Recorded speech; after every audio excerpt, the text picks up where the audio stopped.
dizendo, tudo que vocês têm na apostila vai estar ali também e todos têm a apostila, né? Você está sem, né?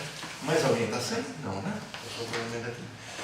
Só relembrando, essa frase é a frasezinha que começa o livro do Freud, a gente já está para lá da metade dessa projeção aqui. No comecinho da obra de Freud, ele começa a discutir o sonho e ele traz uma inovação. Vocês lembram qual é a inovação? Naquele momento que Freud está discutindo sonho, havia um consenso sobre o que significava sonhar. E Freud traz algo novo. Lembra? Isso a gente já discutiu. O que é isso? O que é o novo que Freud traz? Desejo? Tem a ver com desejo, mas não é isso. Começou a tremer.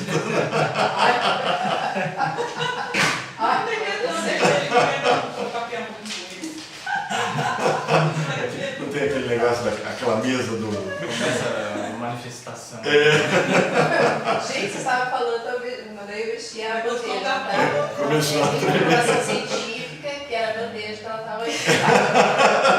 Acendeu ele. É Quântica. Mas assim, Freud começa a dar sentido ao sonho. Quando se trabalhava o sonho místico, então o sonho tinha sentido. Mas tinha sentido porque era uma comunicação de Deus, dos deuses, do esotérico, certo? Nós estamos falando agora de um cientista, de um médico, de um neurologista, que está tentando trazer uma roupagem mais científica, então ele não pode buscar esses recursos. E ele diz que o sonho tem sentido. Essa passa a ser a grande diferença.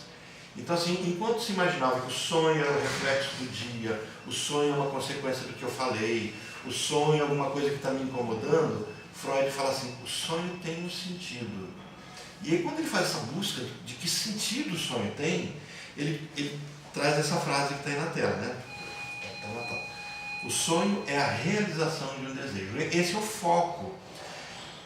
A grande questão é que quando ele traz isso, ele não está focado no sonho. Então, quando eu falo do livro A Interpretação dos Sonhos, não estou falando de um método de interpretações.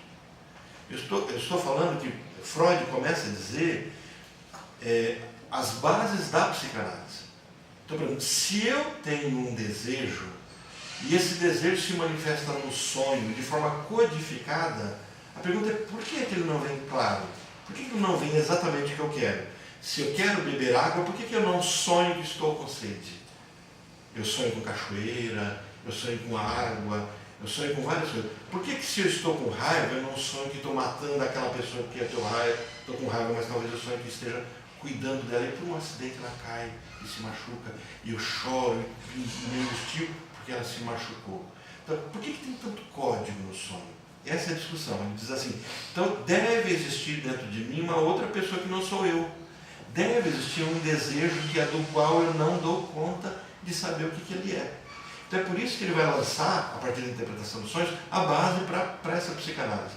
É por isso que ele lança esse livro em 1899, com a data de 1900, que era para dizer assim, houve uma virada de século. Faz um favor para mim, só colocar um copo d'água, por favor. A minha garganta, eu tenho problema na corda vocal, eu descobri isso faz uns 30 anos, mas nunca fui resolver, né? Aí eu começo a secar e a voz falha, acaba, né? É você que pediu? Café? Sim. Opa, chegou o nosso café. Obrigado. Agora começa a aula. Agora começa a aula, tá? Até aqui eu estou enrolando um pouquinho. Cadê? Já tem nem livro café até agora. Nossa, só um segundo, tá? Ainda são 9h30. Pois é. Antes eu via passando um pouco de café. Tem café lá para. Tá aqui. Mas tá bom. Sabe assim, tá no café também, sempre. Já desisti.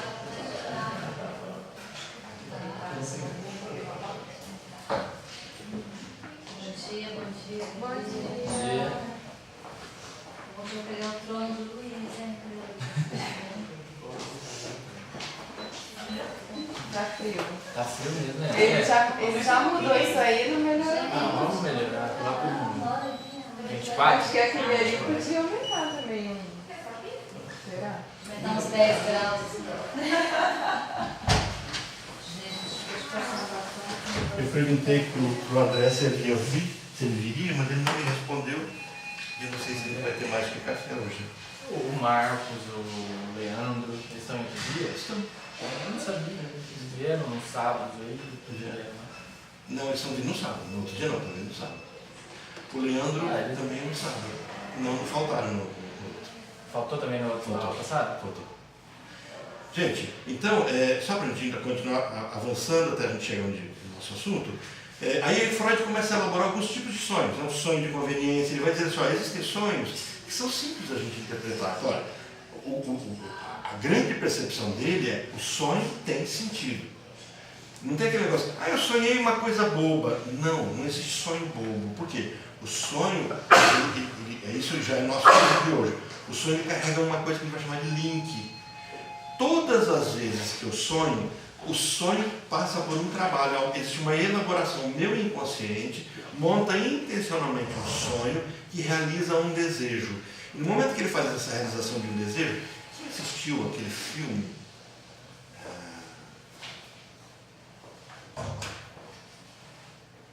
Está na ponta da língua, mas não sai. É baseado em Júlio Verne. A neurociência já estudou isso. Quanto mais você tentar, mais você vai esquecer. Não, e Freud fala também disso, né? Quanto mais você tentar lembrar o que esqueceu, né? Eu estou com o filme na minha mente aqui, né? Vai afundando. Vai afundando e eu não consigo trazer ele para fora, né? Depois tem que descobrir por que eu esqueci. Eu não fazer análise. Mas por exemplo, é um filme que fala da pessoa que vai para a caverna, descobre o mundo subterrâneo, viaja ao centro da Terra. Descobri, falando sobre viaja ao centro da Terra. Onde eles estão lá embaixo, você sai buscando um jeito de escapar dessa caverna. E aí eles têm que sair, e aí o que eles pegam? Uma saída de um geyser, né? Uma água que vai jorrar, que vai sair num vulcão, uma região assim, e eles colocam uma tábua, uma balsa, uma pedra, e aí a pedra jorra e eles conseguem escapar. Assistiu esse filme? Viagem ao centro da Terra? Tem a viagem ao centro da Terra e a viagem em dois, né? A elaboração do sonho é mais ou menos o que a viagem ao centro da Terra tem essa situação de um escape. Quer dizer, eu tenho uma história que tem um impacto sobre a minha vida, uma história diurna, de vigília, que aconteceu comigo, só que o fato dela ter acontecido no meu dia não dá base para que o meu inconsciente elabore um sonho com base nisso. E a pergunta é, por que aquela história entra no meu sonho? E o que ela arrasta do meu sonho? Então, algo é expulso do meu inconsciente, e essa expulsão do meu inconsciente, ela vai sair porque eu estou sensível a ela. Então nós começamos a entrar aqui. Mas para eu entender isso, eu preciso primeiro que vocês já tenham compreendido. Vocês assistiram o vídeo da aula da semana retrasada? Material da Fonte dos Sonhos, que é o capítulo 6, chegaram no livro capítulo 6, ouviram? Que a gente fala sobre o trabalho do sonho. Alguém assistiu? Alguém leu? Essa questão aqui, né? Até eu coloquei para vocês esse quadrinho aqui, né? O trabalho do sonho. Para eu começar a compreender o sonho, eu preciso entender que existe um trabalho. Eu fiz a pergunta para vocês, né? Quais são dentro da questão do trabalho do sonho, o que eu tenho? Então eu tenho aqui no capítulo 6, Freud vai perguntar quais operações intervêm na transformação dos pensamentos do sonho, do conteúdo latente em conteúdo manifesto. Todos já detêm o conhecimento do que é conteúdo latente e o que é o conteúdo manifesto. Conteúdo manifesto é quando eu descrevo meu sonho. Conteúdo latente é o que está envolvido nisso. Quando eu falo do meu sonho, eu tenho uma linguagem, meu sonho foi construído. Meu sonho não é ipsis literis, do jeito que está escrito, do jeito que foi montada a minha história, eu recorto, Ctrl+C, Ctrl+V. Eu não sonho, eu tive uma aventura, eu estava andando, choveu, a árvore caiu, aí eu sonho, estava andando. O sonho não confere com a realidade. Existe uma elaboração de sonho. É como se houvesse, assim, no momento, vamos fazer uma brincadeira, né? No momento que eu vou sonhar, indivertidamente tem um pouquinho disso, né? Mas no momento que eu vou sonhar, é como se houvesse, assim, dentro da minha mente, um grupo de teóricos meus, como é que vai ser esse sonho? Diretores, atores, o que a gente vai montar? Que cena que a gente vai pôr? O que essa cena vai me remeter? Né? Então, assim, essa construção, esse trabalho passa por uma forma, uma linguagem, que é o que eu perguntei para vocês sobre os fatores fundamentais do trabalho do sonho. Então eu preciso entender isso. Esse é assunto antigo, né? Antigo que eu digo da outra aula. Primeira coisa que acontece, lembra que eu brinquei com vocês? Leite. Sim. Lembra? Não entendi nada. Você não entendeu? A primeira etapa tem uma condensação, né? Condensação. Eu imaginei de A condensar. elaboração do sonho, o trabalho montado do sonho, primeiro é para um processo de condensação. E aí vem, o que é essa condensação para Freud? Ó, condensação ela substitui diversas representações contidas no pensamento dos sonhos por uma que está no lugar de muitas outras representações. Então, assim, quando eu sonho, eu tenho uma novela. Se eu chego, por exemplo, para a Viviane e falo assim, Viviane, me conta o seu sonho. E a Viviane começa a me contar, eu tenho um que a gente vai ver depois que chama-se elaboração secundária. A Viviane começa a dar sentido à novela que ela teve. Então ela começa a descrever o sonho como uma continuidade, com começo, meio e fim. E é por isso que ela assim, eu sonhei que eu estava em Londrina, mas de repente abri a porta do meu apartamento e era a Torre Eiffel. O que Londrina tem a ver com Torre Eiffel? E aí quando eu fui falar com uma pessoa, a pessoa falou em inglês. Mas na França não fala francês. Ó, nós temos 3 cenas num sonho só. Como nessa elaboração do sonho, ela foi contar o sonho, ela contou como uma sequência. Não há uma sequência. São 3 cenas que são a mesma. Londrina, Torre Eiffel, inglês. O que os 3 têm em comum? Então, a história do sonho não é linear. Ela é somada uma sobre outra. Então, isso é que o Freud vai chamar de condensação. Então, essas representações que contêm muitas outras se encontram no conteúdo manifesto. No conteúdo manifesto eu vejo uma sequência e tento dar sentido. Mas no conteúdo latente, não. As mesmas pessoas, os mesmos locais, as pessoas diferentes, os locais diferentes, referem-se à mesma pessoa. Detalhe, quem é o artista principal do meu sonho? Do meu? Sempre eu. Sempre eu. Nunca sonho com alguém. Sonhei que meu filho morreu. Não, eu sonhei com morte, com término. Nossa, eu sonhei com morte, alguém vai morrer. Morte não significa morte. Morte significa talvez término. Só isso? Não. O sonho não pode ser caminhado por uma interpretação de dicionário. Freud tentou traçar um grupo de símbolos, mas são símbolos que estão ligados muito à cultura. E Jung não, Jung já montou, né? já trouxe a questão do simbólico, trouxe essa questão do inconsciente coletivo, e depois os jungianos começaram a montar o dicionário do sonho. No Brasil tem um dicionário do sonho, quem faz é uma filósofa, Marilena Chauí juntou, acho que isso é ela, e teve uma outra filósofa que fez, que montou. Vocês chegaram a ver esse dicionário dos sonhos do Jung? Eu tenho ele, eu não quis passar para vocês esse material, porque eu tenho medo de eu embolar a mente de vocês. Então, até que vocês tenham experiência de interpretar um sonho de um modo freudiano, aí eu vou passar, porque eu tenho muito material junguiano, porque é gostoso você lidar com Jung na questão de interpretação do sonho. E, de certa forma, é mais fácil. Por que é mais fácil? Você sonhou com água. Água, mãe, vida. Então, você começa a dar sentido do simbólico. É diferente da interpretação junguiana, onde você faz a associação livre. Água, me fala, o que veio na sua mente? Água, não sei, eu lembrei que, não sei, me veio na mente é praia. E Jung ele vai padronizando, né, os arquétipos. Isso, ele traz baseado nos arquétipos simbólicos. Freud não, é associação livre. E é por isso que voltamos. Na interpretação dos sonhos, Freud não está lançando só a base para interpretar um sonho. Ele está, a partir da interpretação dos sonhos, construindo o que é fazer análise. Então, como é que eu faço análise? Associação livre é um dos pressupostos. Né? Então, assim, o sonho, quando eu descrevo o sonho, ele vai se apresentar pobre nos elementos representativos, porque cada um desses elementos está no lugar de muitos outros. Então, eu tenho uma condensação, eu tenho um monstro com várias faces, eu tenho um lugar com vários locais, e é por isso que cada cena é pobre, porque a riqueza está em juntar todas. Entenderam o que é a condensação? Ok? Segunda forma, isso eu estou passando um pouco mais rápido, porque vocês têm isso no vídeo, para entrar no assunto de hoje. Né? Então, o segundo ponto, posso avançar? Pode. O rápido não pode fazer com que vocês não tenham ou compreendido ou concordado ou discordado. Se discordar, você pode discordar de Freud à vontade. vez eu estava no curso, uma aula de teologia.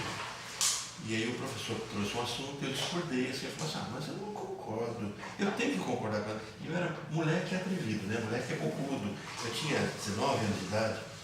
E aí eu falei assim, mas eu tenho que concordar com essa postura dele, ele não pode estar errado, eu queria discordar. Eu não tinha argumento ainda para discordar, mas sabe aquela situação que você não quer concordar? Que parece que não casa bem com a... E aí meu professor, ele já morreu, esse professor, morreu ano passado. Ele olhou para mim, na verdade ele olhou para a sala toda, ele queria me bater, quebrar meu pescoço, alguma coisa assim, né? Que era o chato, o moleque chato da sala. Mas ele olhou para mim e falou assim, você pode discordar. É Abraham Kuyper que você está discordando. Você tem argumento para ele? Fica à vontade, ele não é uma autoridade infalível. Mas lembra, você está discordando de alguém que tem uma base teórica muito boa. Então, você pode discordar de Freud tranquilamente. Não é do Orlando. Segunda forma da elaboração onírica, né? Elaboração do sonho, do trabalho do sonho, né? Naquela mesa, né? Conceitual, onde se discute o que eu vou sonhar. Então, antes de eu sonhar, tem toda essa discussão interna. Eu tenho a condensação primeiro. Segundo, eu quero chamar de deslocamento. Então, são 4 cenas, né? 4 coisas que acontecem. A outra operação fundamental é o deslocamento da intensidade psíquica. O que é o deslocamento? Aquilo de fato que merece a minha atenção é deslocado para uma outra coisa da qual eu não dou muita atenção. Então sabe aquela coisa opaca do sonho? Aquele que fala, está ali no cantinho, não tem muita relevância. Ele é a pérola do sonho. Então há um deslocamento da cena. Aquilo que eu dou muita importância quando eu conto sonho, não, eu sonhei que eu tinha ganhado na Mega Sena. Não é importante, porque eu estou dando importância, então não é importante. Agora aquilo eu falo assim, mas onde é que você ganhou na Mega Sena? Não sei, engraçado, fulano estava nesse sonho, mas ele só passou pelo sonho.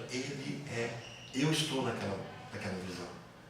Aquilo é que é importante, aquilo que eu não dou importância. Por quê? Acontece um deslocamento de intensidade.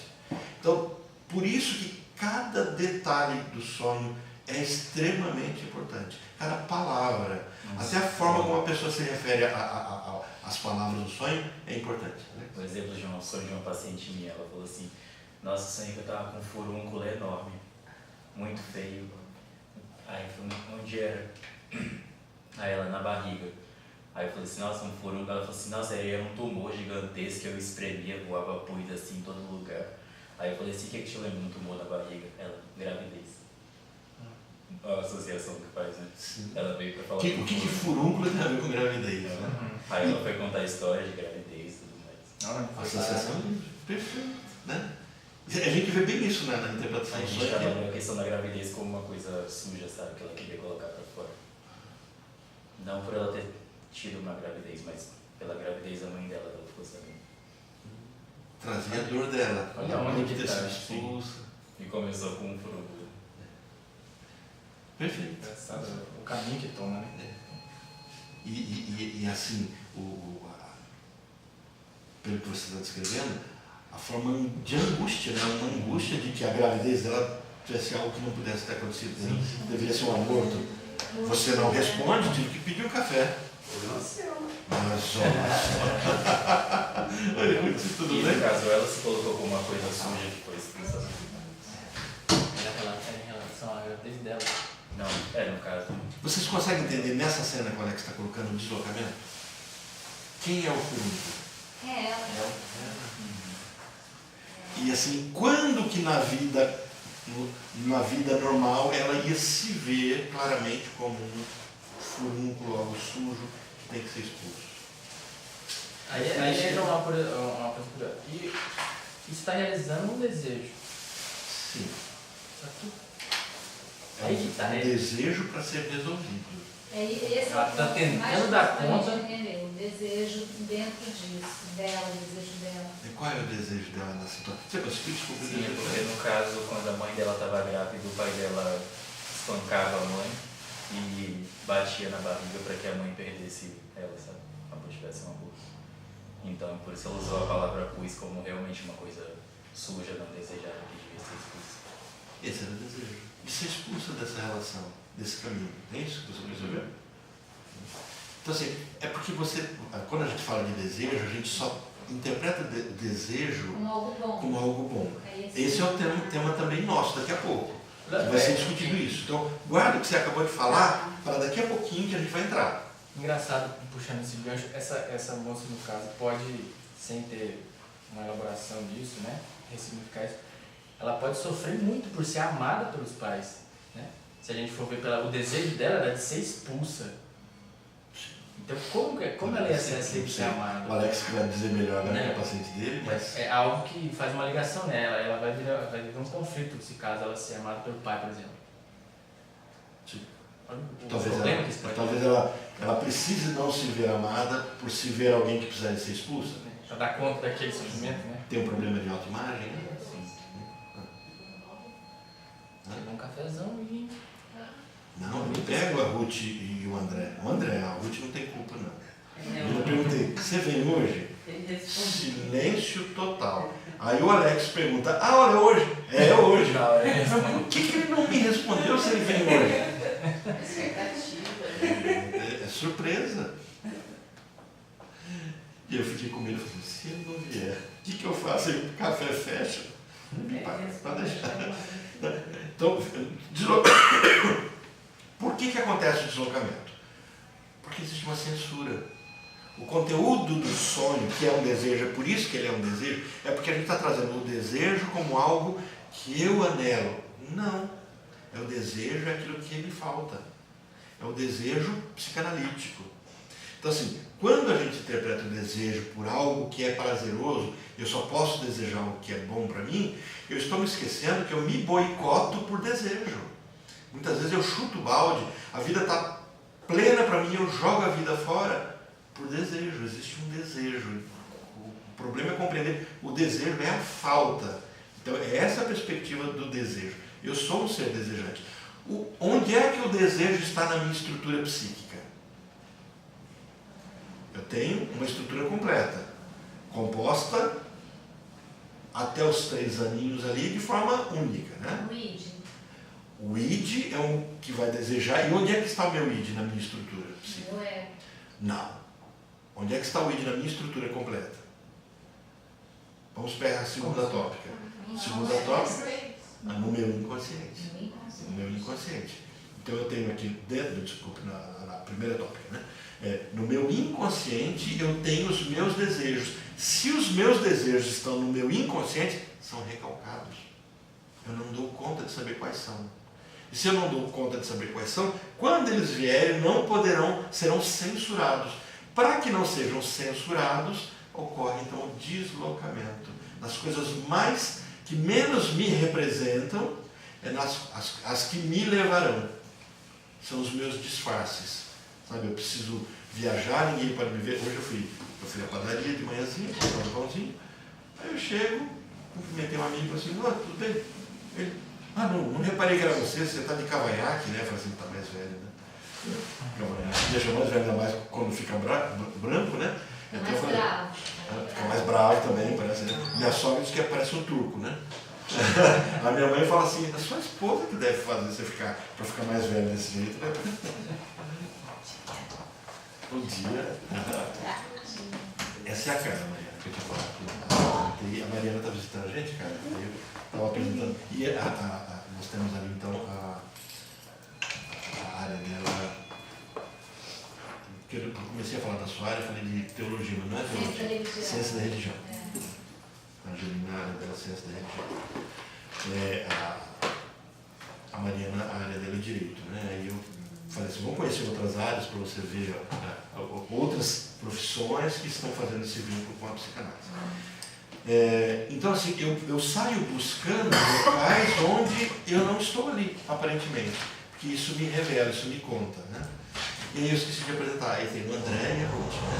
A Ruth é de uma outra turma e a esposa do André é dessa turma. Aí um invade a turma do outro. E faz parte, né? Porque todo mundo tem acesso a todas as turmas. E a área do André já é teologia, a área da Ruth é parte de educação. Ela está atuando agora. Está sofrendo com os menininhos. Portanto, a censura é a força psíquica pela qual o trabalho onírico é obrigado a efetuar o deslocamento. Então, assim, como eu tenho o sensor, eu passo por alguém que diz isso não pode, porque o desejo é recalcado, Então, nesse caminho, eu tenho um deslocamento. Entenderam? Eu preciso estar atento aos deslocamentos. Atento àquilo que necessariamente não sou eu. O exemplo que o Alex trouxe foi excelente, que é a questão do furúnculo. Quando é que se imagina que eu sou um furúnculo num sonho? O furúnculo é o que eu não quero, que eu repeli. E aí só que existem as chaves, aí vem a atenção do analista que tem as percepções. Fala, mas eu não posso interpretar meu sonho? Não, porque o meu sonho me enganou a mim mesmo. O sonho é um desejo que escapa e não me conta o que é. Então eu carrego o sensor do sonho. A censura é minha. Porque o superego não é alguém lá de fora, quer dizer, é a internalização. O superego sou eu mesmo, mas numa instância onde eu me incorporo, eu internalizo o sensor da sociedade. Mas sou eu mesmo. Não sou um esquizofrênico onde eu expulsei, foracluí, está lá fora e não reconheço mais como meu. As minhas censuras são minhas. Eu digo, eu não posso sonhar com isso. E uma outra parte, mas você tem que sonhar com isso, porque esses são seus problemas. E o outro fala assim, vou tapear ele. Esse é o conchavo que tem dentro da gente. Aí o id, aí vem o que você falou hoje, né? O id, então, fala assim, não, eu preciso expulsar isso. Esse desejo de dizer assim, que eu sou nada, eu tinha que ter morrido, eu sou um pus, né? Trazendo a situação que você trouxe, né? Isso precisa sair, porque está guardado isso aqui. Entendeu o desejo, como que ele cabe nisso? Eu preciso pôr isso para fora. Aí o superego fala assim, de jeito nenhum. Se você contar para ele que ele é um pus, ele vai se matar. Aí o ego fala assim, não, faz o seguinte, furúnculo. Onde? Na barriga, onde gera, então a gente já... Aí o id joia, fechou, né? Aí o superego fala, não, furúnculo pode ser, não tem problema não, né? Isso não tem nada a ver. Quando você acorda, existe uma elaboração secundária e existe a censura acontecendo. Você esquece tudo isso. Porque no momento que você acorda, acontece... Olha, vamos pensar assim, eu estou dormindo. Né? Vamos pensar assim, estou dormindo. Eu não tenho freio do superego. Eu acordei, o superego toma conta de mim. Aí ele diz, não pode. É por isso que quando você sonha, você tem que acordar e anotar o sonho, enquanto ele está fresco, porque o seu superego vai dizer assim, esquece, não pode lembrar disso. Porque o seu superego, que é você, fala, te peguei em flagrante, né? Você estava tentando passar como furúnculo o fato de você se sentir rejeitado, né? Pois agora eu vou censurar. Então, antes que isso aconteça, você tem que relatar o sonho. Entenderam? Para mim, deslocamento. Né? Isso é uma coisa que a gente viu também. Então, só para a gente compreender essa percepção, que olha, o que acontece com essas relações lógicas quando o trabalho do sonho submete o material a uma obra de compressão, deslocamento, fragmentação e redução aos termos mínimos. Quer dizer, quando eu começo a submeter essa elaboração onírica do meu sonho a essas situações, conservam essas relações lógicas? Existe lógica. Estou em Londrina e de repente abro a janela e vejo a Torre Eiffel. O sonho não dispõe de nenhum meio de representar as relações lógicas. No mundo dos sonhos não existe lógica. Eu voo, eu flutuo, eu ando pelado, ninguém me vê, ou eu como fezes. Já sonharam com isso? Meu Deus do céu, não sonho. Até hoje eu não posso pensar muito nesse sonho. Até hoje E era balde, tá? Eu pegava uns baldes, assim, meu Deus, eu vou ter que comer tudo isso, eu não acredito no negócio.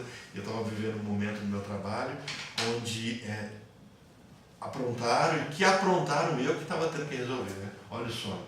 Eu pegava baldes de fezes, não eram minhas, né? E eu tinha que comer, experimentar aquilo. Imaginar o sonho horrível, né? Não serve no lixinho ainda não, tá? Espera daqui a pouco. Tomar café. Deixa para daqui a pouquinho, vocês esqueceram essa cena. Interpretam achando que é muito dinheiro. Tem interpretação, é o simbólico, né? Não, uma pessoa. Mas você sabe de onde vem essa origem? Do quê? De desejar merda para as pessoas, que é Da sorte. Mas você sabe a origem disso? Não. As pessoas estavam na. Oi, Viviane. Sei lá, Vix. Aqui. Eu acho que chegaram todos, né? Se não chegar, tem a minha cadeira aí.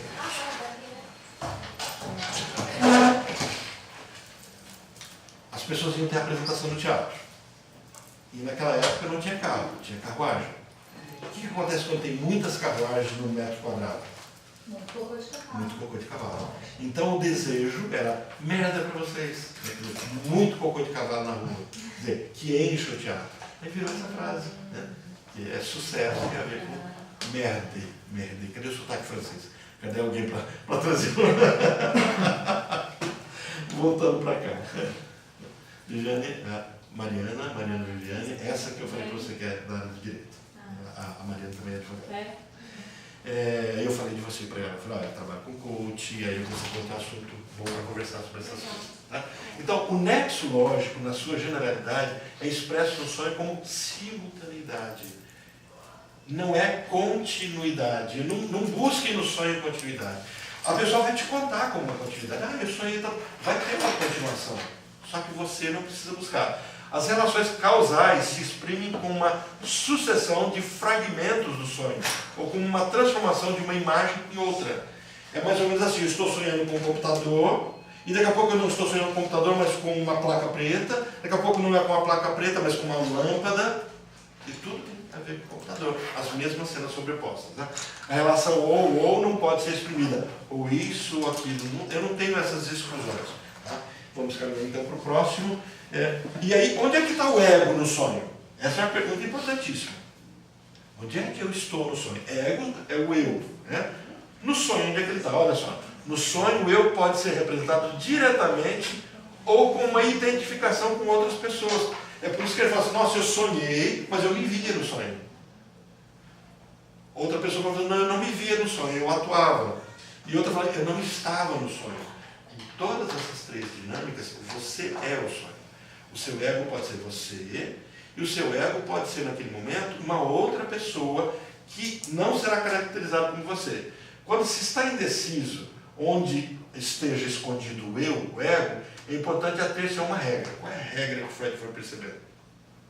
O eu está escondido por detrás da pessoa que no sonho vai o nosso afeto, que mais nos afeta. Sabe aquela pessoa mais chata, que você não quer nem falar com ela, ou que mais te comove? Ela não é ela no seu sonho, ela é você. O que ela está levando de você para o sonho? Qual a emoção que ela carrega no seu sonho? Eu me lembro de um sonho de uma paciente, em que ela sonhava e a tia dela olhava. Todos os sonhos a tia não falava uma palavra, mas olhava para ela. E era um olhar sempre de censura. E todos os sonhos. Até que a gente fez uma dinâmica onde a gente conseguiu eliminar isso, ela passou a nunca mais sonhar com esse olhar da tia. Mas isso carregava um sentido. Quer dizer, aquela tia era o olhar que ela tinha sobre ela mesma. Ela olhava para a vida dela de forma crítica. Ela olhava para a vida dela mesmo se desaprovando. Então não era a tia que estava no sonho, era ela se desaprovando. Por que ela usou a tia? Porque era o afeto, era aquilo que afetava ela. Ah, ela sofria quando viu o olhar da tia. Não, era como ela se via, com o olho da tia. Mas ela achava que a tia que olhava daquele jeito? No fundo era... Não, ela não tinha esse vínculo real no sonho. Na vida real. Então, na vida real. Assim, na vida real, como é que a sua tia Foi a te vê? interpretação que ela deu pro olhar da tia dela. Sim. Mas que no Crítico. fundo aquele olhar Dizer assim, era ela mesma. você é um fracasso, você não vai dar certo. Ela chamava, a frase que a tia dela chamava, você é uma macaca. Macaca. Você é uma macaca. E ela começou a andar por cunda. Ixi. Então, Então ela virou escravo do desejo da tia. Sim. A tia determinava que ela era, ela fala, a tia fala, essa é uma paciente que era filha de uma esquizofrênica, que foi criada pela tia. Então a mãe tinha 15 anos quando ela nasceu. E andava pelo mundo. Engravidou. E aí, quem é que vai cuidar? A tia. Então a tia surrava, ela espancava. E eram cenas de tortura. Só para vocês entenderem o drama, uma das cenas que a tia trouxe para ela é enfiar uma toalha na boca da menina de 9 anos e dar uma surra para ela não gritar, porque o tio estava do outro lado. Nossa. E o tio que era o tio biológico. Detalhe, adivinha quem cuidou da vida dessa tia até a morte? Ela. Com todo o carinho do mundo, carregando quase que no colo. Jesus. Então assim, e aí a tia dizia assim, você é um fracasso, você é uma macaca. Olha sua mãe, você vai ser igual a sua mãe. Você é uma bloco põe filho no mundo. E por que ela cuidou do filho da tia? Ah, é uma defesa do ego. Como é que eu posso odiar tanto? Amando. Eu cuido muito quando eu quero matar. Então é uma formação reativa. Eu inverto, mas há sempre um exagero. Por isso que quando as pessoas chegam com um vínculo exagerado, talvez seja o oposto disso. Quando eu cuido demais, eu quero descuidar. Não inverte a... Inverte, é uma inversão. Tem sentido também, quando uma pessoa está para morrer, o hábito é que as outras pessoas cuidem muito, né? Então, uma preocupação exagerada sem necessidade, Perfeito. quer dizer que é um desejo que a pessoa morra logo. Como que é? Eu gostei da O cuidado, Nunca tinha ouvido assim, mas é exatamente o isso. cuidado exagerado é a vontade de matar? Esse fala de novo, Lex. Eu falei que quando uma pessoa está quase para morrer, a gente tem o hábito de cuidar muito, né? Então, talvez um cuidado exagerado sem necessidade é uma vontade que a pessoa morra logo. É dar sentido ao cuidar demais. Eu cuido demais porque eu... Sinaliza o exagero, Uma né? preocupação. Aquele idoso que tá doente, morrendo, todos os filhos, cuida, Mas que no fique fundo é seguro. isso, né? Sim. É tudo querendo se livrar do problema. E aí você ao cuidar muito, está trazendo exatamente essa sensação. Vai morrer logo. Perfeito, gostei. Então, tipo, mães que amam demais, exageradamente, ou mulheres que amam demais. Mas nós temos um outro caminho podendo acontecer. Essas mulheres, essas mães, elas podem ser histéricas. Histéricas? E aí o desejo, Histéricas o quê? é no sentido de que eu amo demais e coisifico a outra pessoa. A outra pessoa se torna extensão minha. É uma posse, né? Por posse. Por falo. Então, isso, por falo. Então, assim, por isso que eu tenho que compreender. Quando esse amor é excessivo, ele é uma defesa reativa, que é esse caminho, então eu inverto, ou eu tornei a outra pessoa minha extensão, então eu vamos usar a palavra lacaniana, eu gozo através dela, eu tenho as minhas realizações através dela. Então, por exemplo, uma mulher que tolera um marido alcoólico, né, e ela vai lá para mulheres que amam demais, vai para o MADA, né? E aí o MADA vai ensinar o quê? A colocar o amor exigente. Eu amo, mas você tem que ser do meu jeito. Começa a trazer essa visão. A pergunta que a gente faz é, por que você está com essa pessoa? Eu estou porque eu amo. O que é amar? Amar é relacional. Então você ama e se realiza nessa pessoa, ou você não quer mais essa pessoa e está com ela, talvez nesse princípio de que cuido demais para que morra logo. Então, Não. nesse caso é. Pode ter duas, não pode ser as duas Pode possibilidades. ser as duas. Eu Aí posso, tem que eu posso não investigar, ter no vida caso. e a minha vida a partir da outra pessoa. E aí eu tenho histeria acontecendo. Então, o que é o princípio da histeria? Ao invés de eu ter a minha vida, eu me realizo na vida da outra pessoa. Então eu cuido tanto da outra pessoa, a pessoa fica devendo para mim. A pessoa fica em dívida. Eu tá vendo? Eu cuido tanto dele e ele é ingrato. Aí vem um eu histérico. O que é o eu histérico? Eu tristeza, eu insatisfeito e eu estericizante. Quer dizer, eu desempenho um papel. E o papel é de que eu sou vítima. Então, olha como uma mulher de um alcoólatra ou um marido de um alcoólatra. Eu já tratei de um marido de um alcoólatra. Olha como é que é esse caminho acontece. No caso desse marido de um alcoólatra, ele carregava a culpa, era outro caminho. Mas se eu estou com alguém que eu cuido tanto e essa pessoa me maltrata tanto, tá vendo como eu sou uma pobre, coitada? Eu, mulher, cuidando desse homem ingrato, pronto, resolveu o problema do histérico. Casou, vinculou. Nunca mais vai querer sair desse relacionamento que satisfaz essa histeria. Só que isso é patológico, isso é doentio. Mas isso aí é histeria também. Isso é histeria. É diferente de uma reação formativa, por exemplo, uma paciente minha, a mãe, no momento em que ela engravidou, era menina, ainda engravidou, a mãe chutou a barriga dela. A mãe xingou, ela expulsou ela de casa, ela tinha 15 anos. Expulsou ela de casa, fez um teatro. Nem as irmãs puderam acolhê-la, porque ela falou assim, quem acolher essa vagabunda, faz da mãe, quem acolher essa vagabunda não é mais minha filha. A família toda ficou assim, sem poder fazer, e aí ela foi obrigada a se casar com alguém que ela não tinha amor para se casar. Sabe aquela situação? Ou junto com quem me engravidou, ou vou para a rua. Então, conseguiram imaginar o tamanho desse sofrimento? Essa paciente chega para mim, com quase 40 anos, e a fala dela, a primeira sessão, fala assim, se a minha mãe morrer hoje, eu morro junto. De tão vinculado que eu estou com ela, nós dormimos abraçadas. Nossa. E eu não posso mais namorar, porque no horário da novela eu tenho que estar com a minha mãe está velha, e a minha mãe pode morrer, se ela morrer, eu morro junto.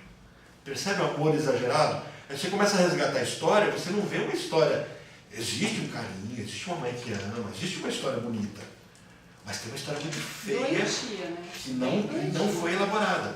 No momento em que essa mãe expulsa a filha de casa, ela acha uma boneca no lixo. Ela pega a boneca do lixo, põe na estante e fala assim, a partir de hoje essa é a minha filha. E o que ela está chamando a filha? De quê? Lixo. Adivinha quem é que herda essa boneca? Que cuida com todo o xodó do mundo? Ela. Entenderam as histórias invertidas? Isso já não é histeria, isso é formação reativa. Ela não compreende por que ela está vivendo esse tempo. Que é isso que a gente está falando agora. E isso talvez comece bem na avaliação que o Alex fez. Talvez eu cuide demais para ser os últimos dias dessa pessoa, porque eu quero matá-la, porque ela me odiou. Só que isso é algo não resolvido. Já amenizar a culpa de sentir. Para não ter culpa de desejar que morra. Tipo, eu fiz Faço algo. antes, né? Então eu cuido demais. Isso a gente vai ver também daqui a Aí vai ser pouquinho. interessante os sonhos dessa pessoa, né? Eu mostrei no grupo uma história sobre isso. É um documentário baseado em fatos reais. Que traz essa situação. Por isso Você que já isso postou, né? pode Então, acontecer, pode por postar. exemplo, em reações, não estou falando de todas, né? Porque aí existem casos e casos, mas diante de uma morte, a pessoa está totalmente consolada. Assim, Pode. ela não tem nem. Mas não porque está bloqueada, porque está paralisada, porque não quer ver o luto, mas porque está. Ai, graças a Deus. Sim. Sabe, Só eu que já- a questão vai assumir, ela vai ter culpa disso? Não. Se ela Talvez sua tenha. vida tenha. Tem um ciclo, né? Talvez tenha culpa disso. Tem algo bem interessante que acontece, que é pessoas que começam, que tem ataques de riso. Já ouviu falar, né? Sim. Tem ataques de riso e não entende o que está acontecendo. E tem muita ligação com isso. Sim. Que na verdade ela diz assim, eu estou rindo de nervosa, e na verdade talvez Não é. desejo rir De desejo. e precisa. Existe essa possibilidade, sim.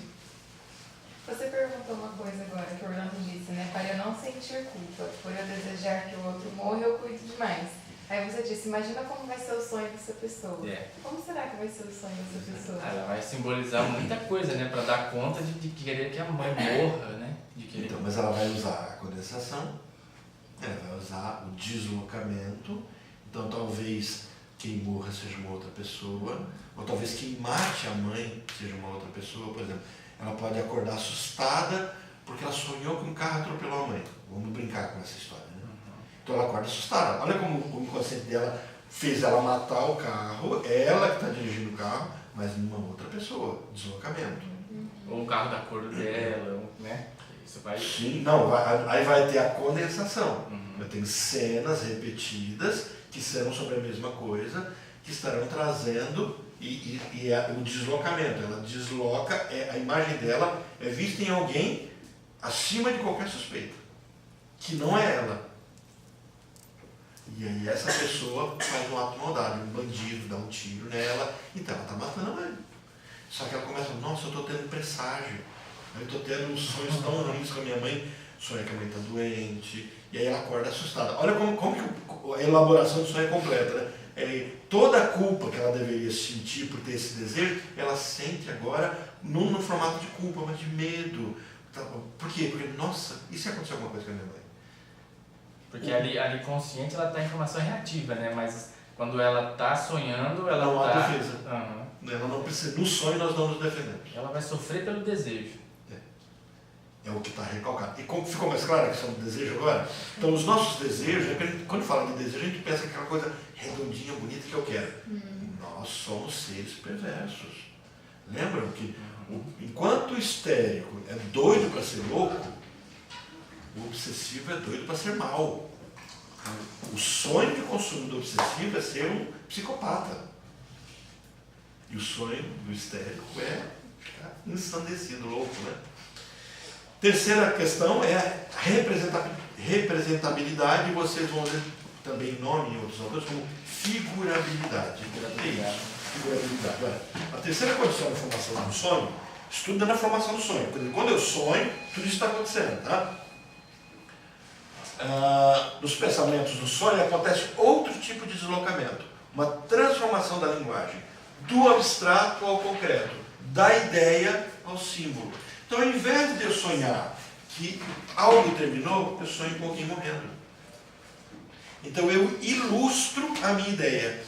Quando você chega para uma criança e quer falar alguma coisa, você conta no formato de criança, né? Então, se você quer falar para a criança, você precisa comer. Você fala, olha o aviãozinho, e a criança abre a boca para o aviãozinho entrar. Você trouxe o lúdico, você trouxe uma figurabilidade. Tá? Você trouxe uma representação. O sonho usa esse caminho. Ele pega uma ideia e transforma numa imagem, numa figura. Então eu preciso fazer o caminho de desconstrução disso. Eu preciso entender que as figuras têm sentido. Elas ilustram alguma coisa. Elas mostram alguma coisa. Eu acho que o André tentou abrir aqui, né?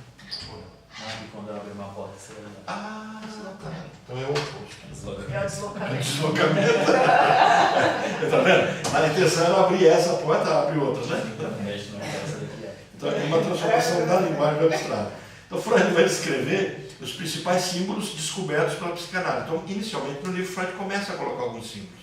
Né? Quando eu sonho com cobra, sonho com desejo, com traição. Bom, só se eu entender que o desejo é traição. Eu me lembro que eu estava numa sessão, não era espírita não, tá? Uma sessão terapêutica. Eu estava numa sessão, eu não era terapeuta ainda. E eu estava numa sessão de, chamava Companheiros de Julgo.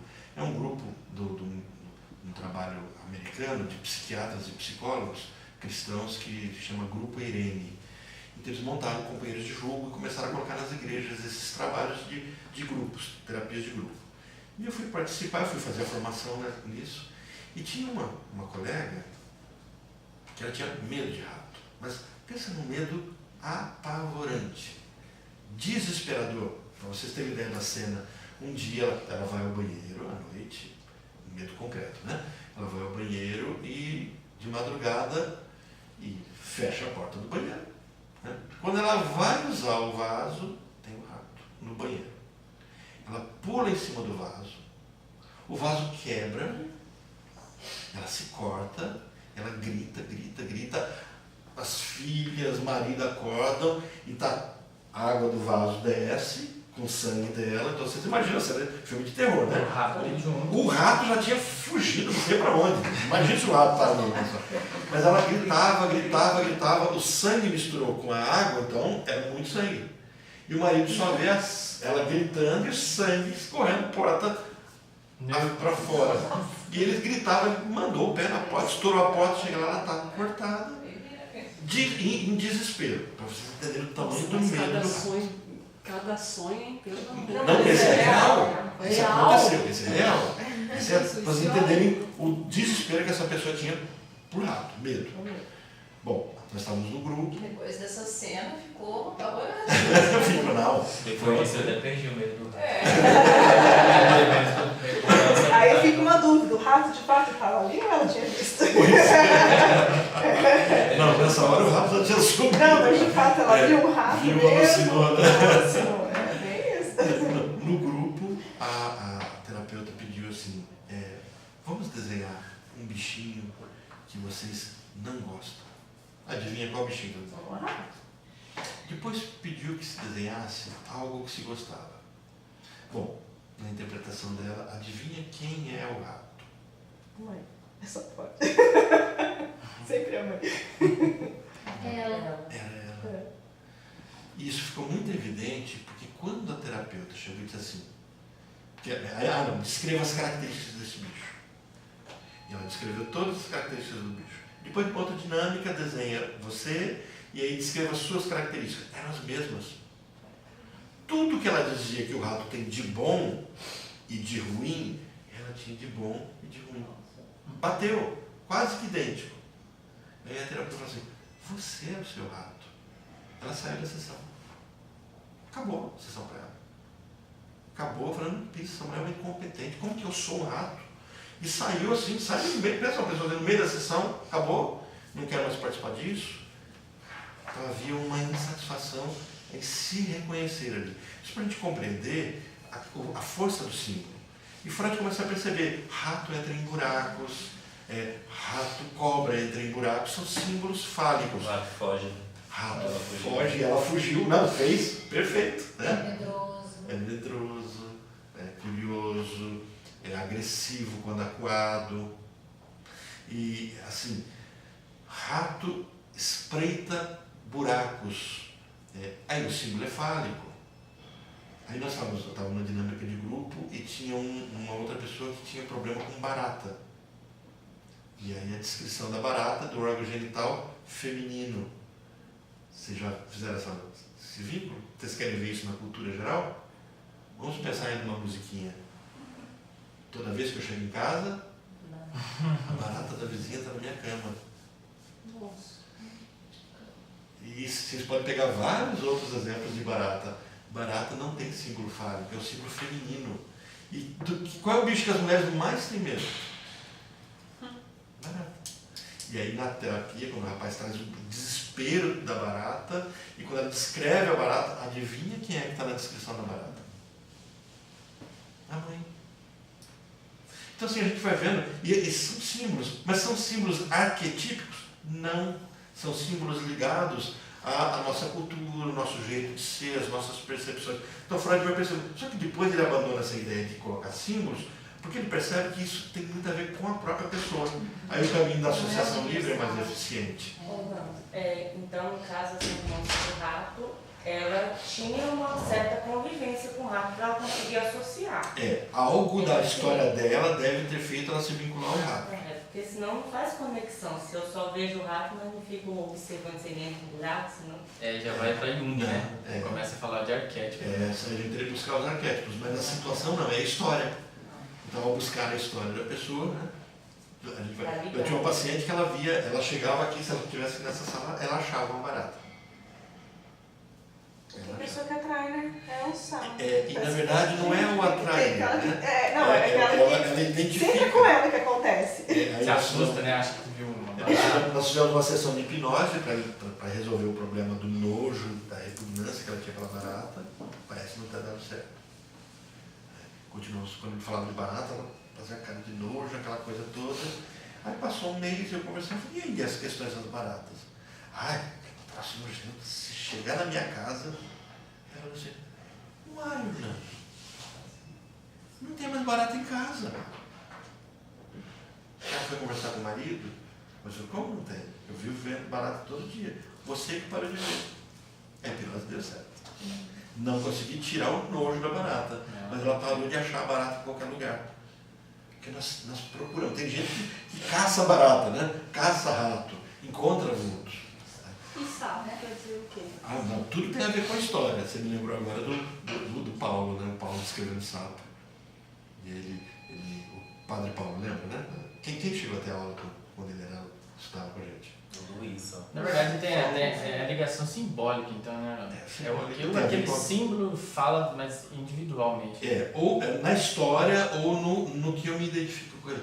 Os animais, eles têm um papel muito interessante pra gente, no sonho, né? E nessa questão da minha sombra. Aí é Jung. Quando eu trago um animal, eu estou trazendo minha sombra. Aquilo que eu recuso em mim, fica fácil de eu ver no bicho. Mas e na vida real? Um bicho. De ter medo? Não, mas se o medo é real, o que é medo real? Um cachorro me mordeu, é natural, eu tenho medo de cachorro. Mas o cachorro nunca me mordeu. E eu tenho medo de cachorro, mas o medo doentio. Tem gente que tem medo que você pega um shih tzu pequenininho, filhotinho. Não quer me pegar. Não. Quem é esse cachorro, né? O símbolo sempre vai falar alguma coisa do indivíduo. Né? Sim. É nesse sentido, aí tem que fazer a busca, que é o que vocês vão fazer com o sonho de vocês daqui a pouco. Então Freud vai descrever os principais símbolos descobertos pela psicanálise e ele examina o significado dos números, dos cálculos, dos discursos dos sonhos. Ele tem uma percepção de que no sonho não há atividade de reflexão. Vocês já perceberam que vocês escrevem no sonho e dificilmente vocês leem o que escreveram? Que vocês falam no sonho, falam até em inglês, francês, mas não tem fala. É porque o sonho é pictórico, ele é imagético, são imagens que acontecem, que nós damos sentido para uma elaboração secundária. Então não há no sonho reflexão, cálculo. Eu não vou calcular a raiz quadrada de 9 no sonho, mas eu poderia dizer qual é a raiz quadrada. Eu ter a percepção. E assim, eu não tenho reflexão no sonho. Então o sonho não pensa. Então não existe esse trabalho reflexivo no sonho. Ele representa coisas já pensadas. Então tudo que está vindo no sonho são elementos prontos, sabe? Está prontinho ali, eu ponho aqueles pacotes prontos, que foram prontos em uma época. Então se o sapo entra no sonho, não é no sonho que eu elaboro o medo que eu tenho do sapo. O sapo já veio pronto com a questão da repugnância ou não. Se o rato vem no sonho, não é no sonho que eu elaboro o medo do rato. Ele já veio transmitindo um sentido. Então são imagens prontas. Sabe que o emoji? Hoje ficou fácil de se comunicar, né? A pessoa fala alguma coisa, você não gostou, uma pessoa falou alguma coisa esses dias no WhatsApp, e eu, tipo assim, ela falou o que não era para ter falado, alguma coisa assim. Aí eu mandei 2 olhinhos sem boca, né? O que eu estava querendo dizer com isso? Não quero falar. Não quero nem falar nada sobre isso, né? E ela entendeu prontamente. Como assim? Uma figura. E o gostoso, vocês já viram como é que funciona uma criança disléxica? A criança disléxica, ela se confunde com letras, mas ela não se confunde com imagens. Então você escreve, por exemplo, por meio de imagem, aquela carta pictórica, né? Você vai pegando imagens, tira a letra, ela não dá conta de entender aquilo. Elas veem sinais de trânsito, identifica claramente. As letras não. Os nossos sonhos trabalham com símbolos, com imagens, com coisas que já têm sentido. De onde vem esse sentido? Já estão prontos. Então, quando eu vou sonhar, tenta imaginar você chegar numa festa fantasia, mas você não pode ir fantasiado.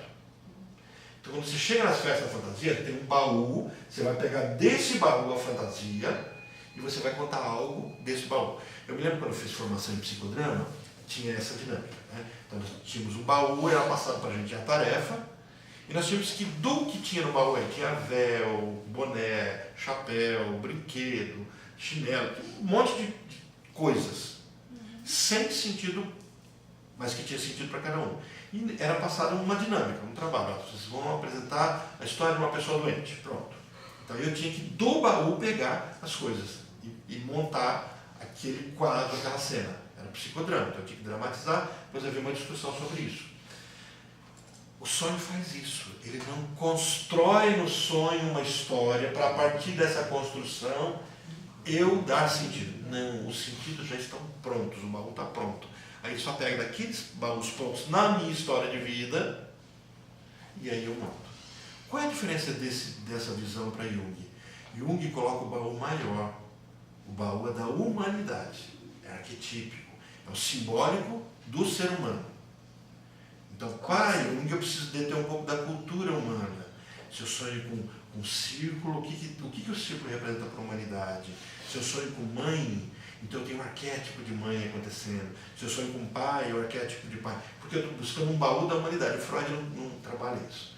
Freud diz assim, o baú é do indivíduo. Eu busco para aquele indivíduo o que aquilo significa. Entendeu? Nesse sentido? Engraçado, né? Que esses dias eu participei de um retiro, aí eu lembrei muito de você, porque eu faltei nas aulas, né? Interpretação do sonho, mas chegou lá no círculo, as pessoas foram falar, assim, né? O que elas tinham, sei lá, comentar alguma coisa, por que elas estavam ali e tal. Aí, do nada, no meio da fala, uma menina, assim, de uns 17 anos, ela começou a falar, assim, que ela tava com medo, que ela tava sonhando demais, que ela queria se matar. Na hora, eu falei, fiquei só ouvindo. E, enfim, ficou evidente, assim, o quanto que ela tava já quase tentando se suicidar. Depois ela contando as histórias, assim, sabe? Eu estava grave, bem grave. E aí o sonho estava realizando o desejo aí ela dela. começou que ela conseguia falar daquilo falando do sonho. Foi muito engraçado, assim, muito interessante. Porque ela não conseguia falar que ela tinha tentado se matar, mas ela conseguia falar que no sonho dela ela tentava se matar. Então... o desejo acontecendo. Só para eu fechar então essa tela, a gente já dá uma pausinha para o nosso minutinho, né? Então olha só, o sonho não pensa, representa coisas já pensadas. O sonho tem sempre significado, não existe sonhos absurdos. André, só para eu fechar, porque daí eu já não volto nessa... Então, o que acontece com os estados afetivos do sonho? Você sabe que esse era o papel do Sérgio, né? Os afetos são destacados. O que acontece com os estados afetivos do sonho? No sonho, os afetos são desligados das suas representações correspondentes. Quando eu estou sonhando, a novelinha já foi montada. O trabalho onírico não está sendo, opa, o que ele vai sonhar? Não, ele vai sonhar com isso. Aí, por isso que a história do resto diurno já buscou algo do meu arcabouço, da minha história desejante, e agora o sonho me é servido. Tá? Então, os afetos perdem intensidade nos sonhos. Se eu amo ou odeio aquela pessoa, que não perde esse sentido no sonho, é representativo só, podem ser eliminados ou por causa da censura serem invertidos no seu contrário. Então, no sonho eu posso simplesmente inverter as coisas. Se eu quero matar, talvez eu cuide, talvez eu faça nascer.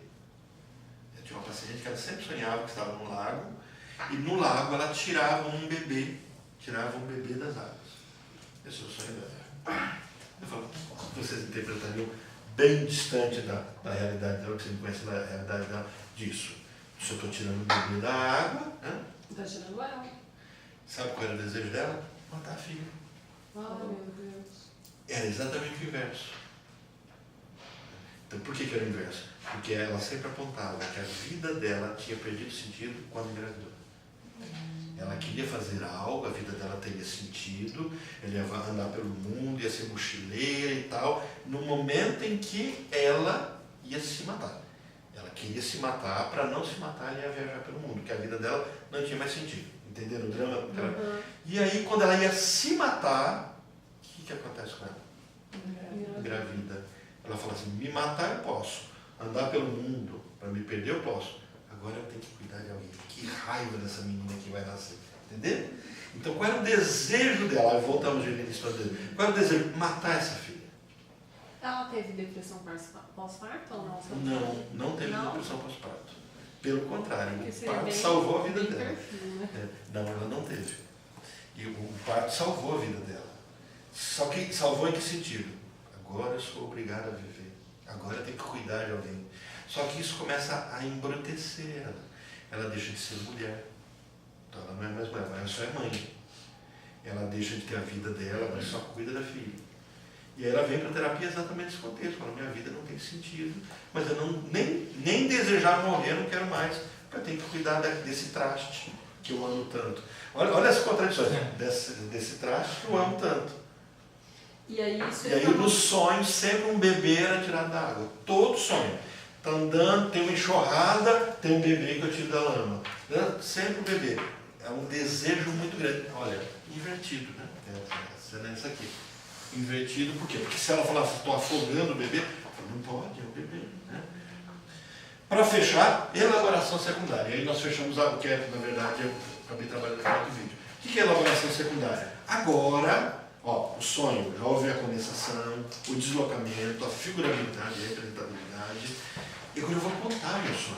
Eu preciso dar sentido a esse sonho. Por quê? Um monte de imagem, é a tinta que eu joguei. Pá! E aí, qual é o sentido dessa tinta? Então eu começo a elaborar. Olha, o trabalho do sonho insere sentimentos críticos no sonho, julgamentos sobre os próprios sonhos, que não pertencem diretamente ao pensamento do sonho, mas à atividade de reflexão sobre o sonho, que é a mesma atividade do pensamento de vigília. Já sonharam e nos sonhos falam assim, eu estou sonhando. Falam, não, isso não é real, ainda bem que eu estou sonhando, então vou mudar meu sonho. Então é uma elaboração secundária que começa a acontecer. Ou quando eu acordo, eu começo a contar o sonho. O material onírico do sonho é submetido a uma elaboração secundária que tende a fazer com que o sonho perca a aparência de absurdo. Eu tento dar sentido ao meu sonho, porque é muito absurdo. Como é que eu posso ter sonhado absurdo? Já contei para vocês a história da paciente que sonha que senta no vaso sanitário, faz o número 2, dá descarga e a casa entra no vaso sanitário. Olha, isso é um absurdo. Como é que você pode ver uma casa entra no vaso sanitário, ela olha para o chão, está só ela, o terreno e o vaso sanitário. Mas é o que ela sonhou. Então ela precisa dar sentido a esse sonho. Isso que chama-se elaboração secundária. Né? Absurdo. E se aproxime de um modelo de experiência compreensível.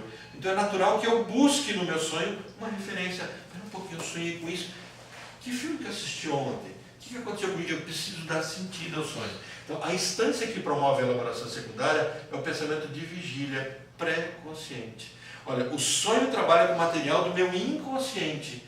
mas eu estou tentando explicar e dar sentido com aquilo que é pré-consciente. Essa instância comporta com o material onírico do mesmo modo que o outro material perceptivo da vigília, ou seja, nessa instância, agora pré-consciente, eu dou ordem ao meu sonho, concateno, então não é uma imagem em cima da outra, é sequência. Eu estabeleço as relações, eu sonhei com fulano, fulano não parente, fulano eu conheço, não conheço. Eu deixo coerente e inteligível o que arrisca se representar como absurdo desordenado. Então, assim, o absurdo do sonho perde essa absurdez, né? Assistir agora, né? Eu estou lembrando agora do Olavo, como é que é aquele teórico do Bolsonaro lá, Olavo de alguma coisa, ele falando mal de Lacan, ele diz assim, que esses psicanalistas franceses, eles ficam falando difícil para parecer que estão falando alguma coisa, não estão falando besteira. Usou a palavra que eu quase soltei aqui, o ato falho, né? Não estão falando coisa nenhuma, né? Eu falei assim, meu Deus do céu. Ele não entendeu. Olavo de Carvalho. Muito. Né? Quando fala da psicanálise, fala assim, ele precisa fazer análise. Com urgência. Certo? Depois do nosso lanchinho, né, que a gente vai para a gente, nós vamos ver a psicologia dos processos oníficos. Ok? Deixa eu só dar pausa aqui.